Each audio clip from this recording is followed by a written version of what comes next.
Kamusta po kayo, Miss Belle? Pakigamit po yung mic. Okay Baka lang kung po. magsalita ang puson, matatakot kami. Okay lang, okay lang. Okay lang po kayo. Opo. Kayo naman po, Miss Ami. Okay na okay po. Ate Belle, excited ka ba for today? Siyempre. Nakatulog ka ba ng mahimbing kagabi o hindi? Inaiba. Excited! Excited! Excited, kinakabahan. Ano mga tumatakbo sa isip mo kagabi nung pinipilit mong matulog? Sino kaya makaka-date ko? Ilang taon na po kayo? 73. Oh! Very young. Hindi halata. 74 na nga sa August. To be fair, bagets pa si Mami. Oh, thank Bagets you. Tignan mo looking. naman, oo. Thank you. So pretty. Thank you. Yes. At saka, sino po ba nagkumbinsi sa inyong sumali rito? O kayo yung may gusto? Nagkatuwaan kami sa SM sa Zumba eh. Pinagtitripan niyo po kami. Natutuwa sila sa akin kasi matanda na daw ako. Oh, tapos, sino po nagsabi sa inyo, sali ka ng step Gusto in the name of love? makipag-date? Sabi ko, sige. Ayun. Sige. Sige.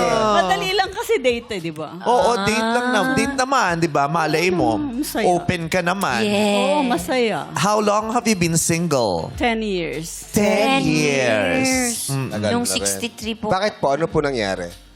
Cardiac. Oh, namatay na po. Kinarjak. Kinarjak. Oo. Kumarjak si sir. So, nandun na po kayo, Miss Ami, noong mga panahong nabiyuda siya. Nandun na ako. Nandun na. Kilala ko na siya. Kaibigan ko na siya. Kayo po- Best friends na kayo noon, o hindi pa masyado? 5 years na kaming mag-best friend. Pero, 10 years na siyang biyuda, so nung 5 pero years na wala. kilala lang, pero hindi parang kami masyadong close. Oo. Ganun. Nandun ka naman nung burol. Wala. Kaya pala hindi ka bines friend ng mga panahon. Sa mga panahon na down siya. Wala pa ka. siya nung time na yun. Oo. Wala. How did you cope dun sa pagkawala? Ang bigat. Kasi siyempre, 46 years kami magkasama. Wow. Pang ilang boyfriend mo siya? Una. Oh my God. First love? First love, First love. tapos Never naging done. husband. Magna 19 lang ako nung mag-asawa. Ilan po So- ang anak nyo? 4.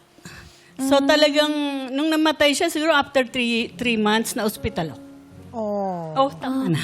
Oo. Nakakaiyak lang. Pero super in love ka talaga sa kanya?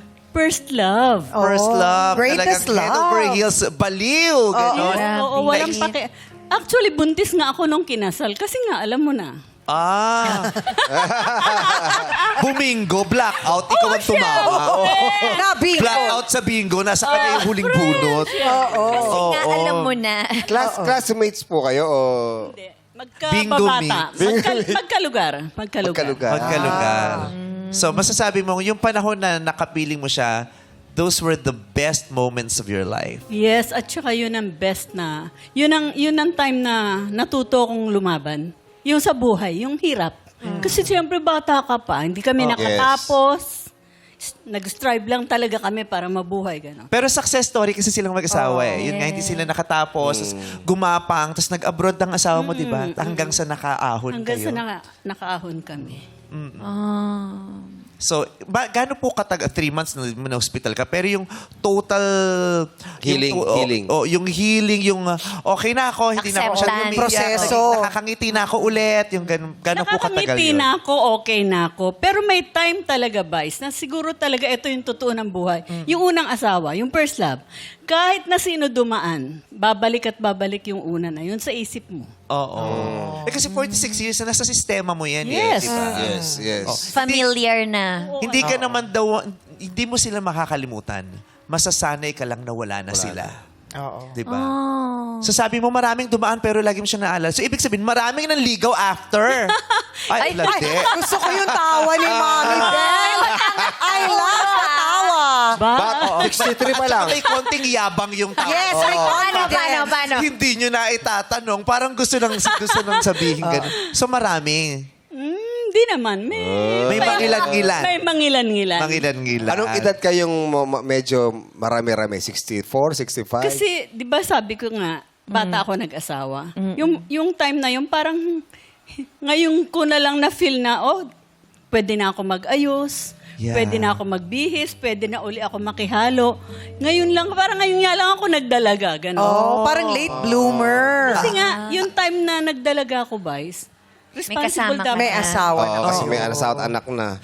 Diba, it's not too late to be reborn. Yes. Diba? Parang Yes. pinanganak siya ulit, nagdalaga siya ulit. Oo, yun yung iniisip ng iba na pag nag-50 ka, parang the end na. Kasi nga, pupunta ka na dun sa kabilang journey na magme-menopause ka and everything. Pero ang maganda dun, rebirth siya. It can be a start of something na maganda sa journey mo. Correct. Tsaka maganda yun eh. Maganda yun eh. Mas nakakabata yun eh. Oo. Yung nag-aayos ka. Yes. Mas makakabata, nawawala yung stress mo kasi nag-aayos ka na eh. True. Yes.